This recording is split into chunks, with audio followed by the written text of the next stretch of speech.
Marco Echeverry. I'm Tabitha Raj. Daniel Raj. Hi, I'm Sue.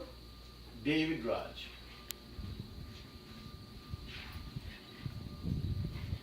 First, before I start, has anybody heard of a no-kill animal shelter?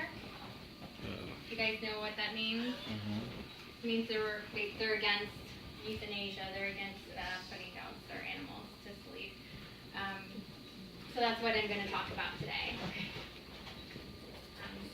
The quality of life is more important than life itself. Alexis Carroll. After much research and consternation, I have arrived at the conclusion that the no-kill animal shelters are not the answer to our domestic pet population issue that we face today.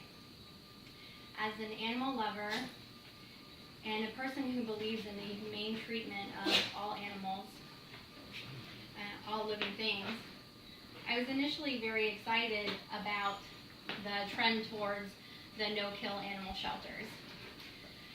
While the term no-kill initially sounds like the most humane way to deal with the pet issue, population issue we face today, once I delved into the details, I realized that there is no magical solution for the animal overpopulation, and that there are better alternatives and better ways we can address the needs. Among the concerns regarding no-kill shelters, there are two that I found that are the prevalent issues that must be addressed. The first is that the quality of life is poor for animals who are housed long-term in the no-kill animal shelters. And the second is that many animals are turned away due to lack of space. These two obstacles present more problems than they do solutions. Investigations have found that the quality of life for animals in the no-kill animal shelters are poor at best. In the no-kill shelters, dogs and other animals may be warehoused, that's what they call it, warehoused, in kennels and cages for months, years, and sometimes for the rest of their lives.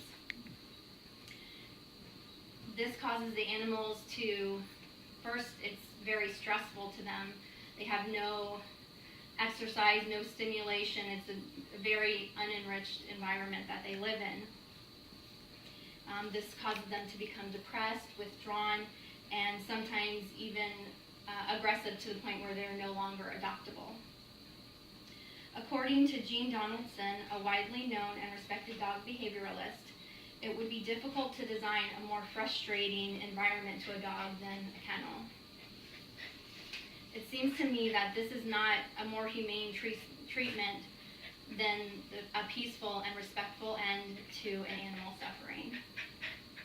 In an open admission shelter, such as the Humane Society, they will not turn away an animal that is brought to them, whether it's sick, whether it's injured, whether it has behavioral problems. But the no-kill shelters, on the other hand, they don't have any incentive to take those dogs in because they want to adopt out as many as possible, and they have very limited space. Daphne Namkovovich, who heads the PETA Cruelty Investigation Department, says many practices that no-kill shelters use to avoid euthanasia actually leads to more suffering. She says turning away animals or going to great lengths to convince people to keep animals that they don't want, those things put animals in bad situations. While some of these animals are turned away from no-kill shelters, sometimes they're fortunate to be then taken to an open admissions shelter.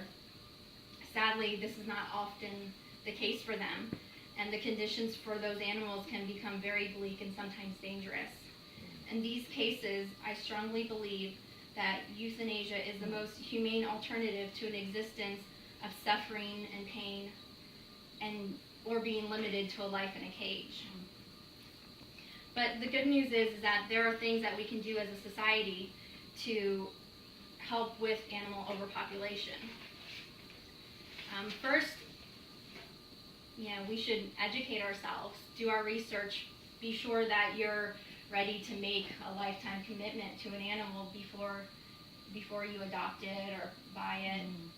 Make sure that if and when you are ready, that it can be as simple as not purchasing pets from breeders, but adopting from a rescue shelter instead. Not only is this definitely a much cheaper option for you, but you'd be doing something wonderful for a pet who needs a home. But last and most importantly, like Bob Barker famously said at the end of each show, always get your pet spayed or neutered. Aww.